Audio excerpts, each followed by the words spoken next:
Alam naman ng lahat na nagkaroon din ng ugnayan sina Kris Aquino at Digong noon dahil sa mga events na kanilang dinadaluhan noon.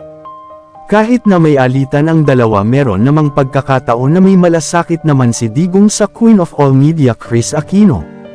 Bilang tao ay may pakiramdam din naman ang bawat tao at nagkakaroon din ng puso sa pagkakataong ang karamdaman na ang siyang magiging daan upang mapagkamabutihan ang dalawa, at ito nga ang nangyari ngayon matapos anong bisitahin ni Digong si Kris. Ang pagbisita ni Digong kay Kris ay nangangahulugan lamang na meron din itong malasakit para sa Queen of All Media na si Kris Aquino.